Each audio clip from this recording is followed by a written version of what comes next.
День Победы ждете? Ну а как же?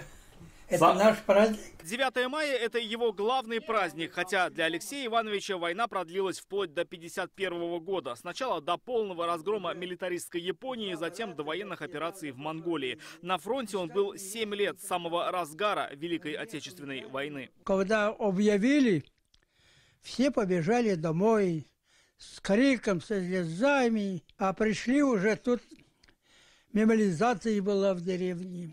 Остались дети, женщины, старики. Ветеран вспоминает, только из их деревни на войну ушли 17 молодых парней. Он был последним и только отметил свое 17-летие. Алексей Писарев учился на танкиста, через 4 месяца оказался на фронте, на границе с Монголией. Холод, бури, растений нет.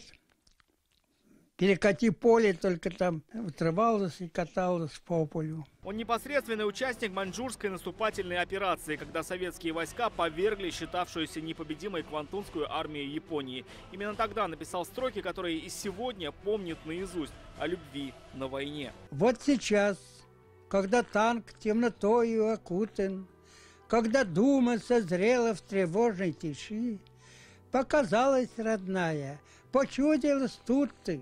Тот же запах волос, те же руки, они горячие. Впереди было еще 6 лет войны, прежде чем он вернулся домой. Устроился работать пастухом. Женился на деревенской девушке Александре Николаевне. Всю жизнь посвятил сельскому хозяйству. Он не представляет себя, что он вот будет сидеть на лавочке, вот сейчас ему 98 лет, что он будет сидеть на лавочке, наблюдать, значит, за природой, за людьми и ничего не делать.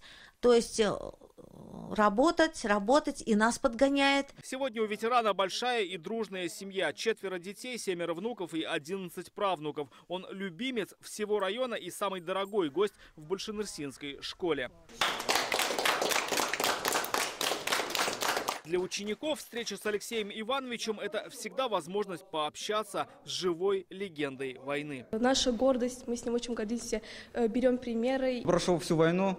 Вот это мужество как раз, думаю, восхищает. Сейчас Алексей Писарев ведет хозяйство, разводит кур и помогает по дому. В этом видит секрет своего долголетия. Часто вспоминает о своей супруге и написанные им в окопах строки, которыми до сих пор с удовольствием делится со всеми. Так, на большом концерте, посвященном Дню Победы, он прочитал их со сцены оперного театра перед всей республикой. Я с тобою, я твой, я тебя больше в жизни люблю. Рамиль Шайдуллин, Алмаз Единов, ТНВ, Ключинский район, Казань.